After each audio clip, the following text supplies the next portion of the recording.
Cup is a vehicle for big brands to stretch their business footprint and leverage brand longevity. Marketing in the soccer show piece means big money, and social media may just be the new ground for this battle. We spoke to several industry experts to get to the crux of some of the factors for this World Cup. Let's take a look at this report.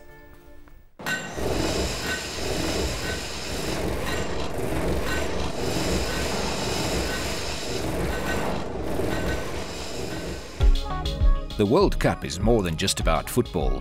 It's about selling. How that selling is going on has been a big talking point. This will be a World Cup of football and technology. Duncan McLeod, editor of techcentral.co.za, has watched technology grow in South Africa and the world, and he thinks it will blossom. In previous World Cups, the world was very reliant on established media, to get information from games, etc.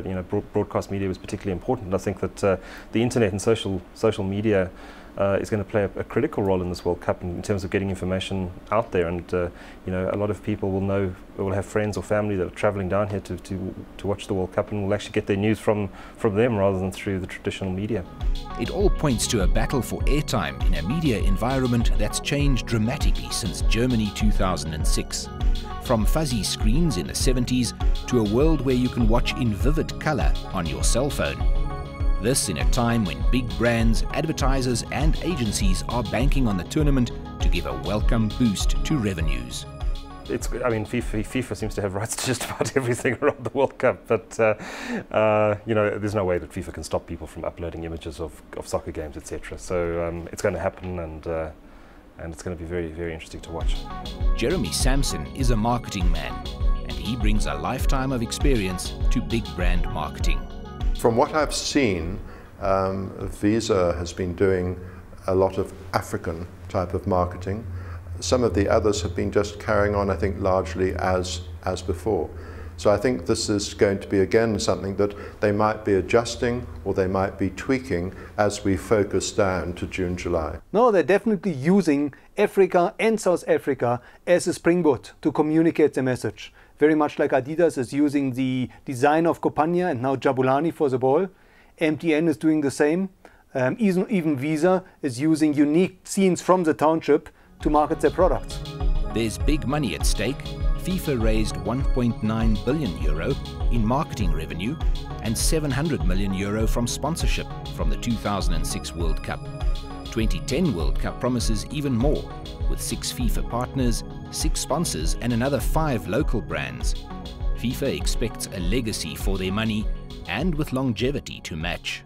Well, there's really 2 elements for sponsoring legacy. And the first one is brand awareness, where we've seen certain sponsors increase their brand awareness dramatically at the last World Cup. And the second one is turnover, where again we've seen sponsors like Adidas increasing their turnover by up to 40% in certain product ranges within a year from the World Cup. I think this is the big challenge, because a lot of them are looking towards preparing the ground up to 2010 and June, July. And then a lot of people are saying, as you've just asked, what is going to be the legacy? What's going to be left over? I'm not sure everyone is thinking where they want to be beyond 2010, June, July. There are massive legacy projects, for example, United Against Malaria, that aims, a UN project that aims, is well on track to eradicate malaria in Africa by 2015. The One Goal project, again a global project that aims to provide 75 million African children with education by 2015. So again, 2010 is a catalyst that is igniting many African projects. When you think, 20, 30 years ago, get on national television, that was it, you covered things. Whereas today you've got so many other different channels to market through your cell phone, whether you're tweeting, whatever, it's Facebook, you've got all sorts of different channels. And I think these can be very targeted at people, and I think they can be very, very cost effective. And I think you're going to see some very innovative ideas coming through during the World Cup. And non-official brands will fight back. Budweiser is one of the major sponsors. You know, can you get a Budweiser in this country? Is that irrelevant? The fact is that around the world, when people watch, they will be seeing Budweiser everywhere. Whereas locally, for the most part, I believe, you know, a small amount of Budweiser will be brought in, but otherwise you won't be able to get it. Now, this is the land of Castle. This is the land of SA breweries. Do you think they're going to sit back and let Budweiser come all over their turf? I would think not. Well, those companies that are not sponsors clearly need to make a distinction between the event that just lasts 31 days, so no matter how much you sell, that is your period, and the legacy beyond that. And Rally Behind the Nation, and the biggest campaign we've seen in Germany, where non-official sponsors got involved, was a Land of Ideas, where they supported the nation. So what you need to do, if you're not a sponsor, support the nation, get involved in nation building. This is also the first World Cup where one can send a Facebook message to the winning captain. The internet may prove as much a part of this World Cup as the players.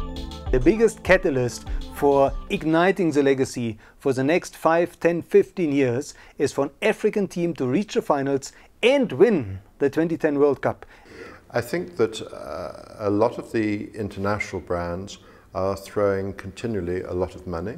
I think some of the local brands perhaps aren't getting that engaged at this stage, although of course some are. People like MTN have been very active, as has FNB. But I think it's a question of pacing yourself. I know there's been a lot of criticism of FIFA, but then the local organising committee have said, hang on, we haven't got the budget to be splurging now. We've got to pace ourselves through. And I think this is the big thing. You want to reach a climax when you get to June, July. It will definitely transform the continental brand image for, I predict, as much as 10 years.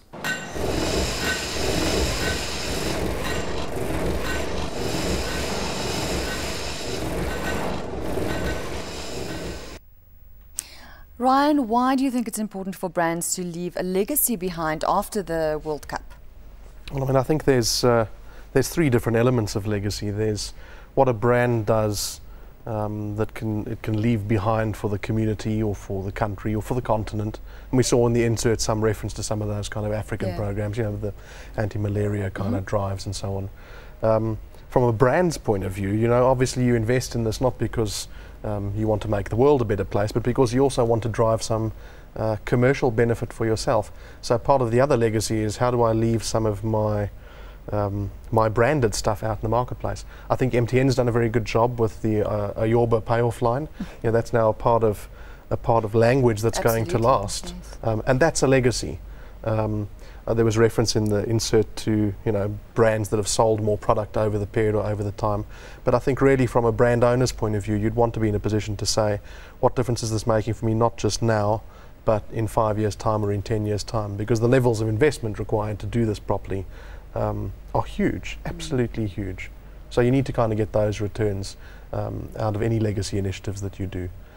I think that brands are going to struggle more to do things that they leave behind for the country or for the communities, because when the circus leaves town, you know, there's just a kind of dusty field behind.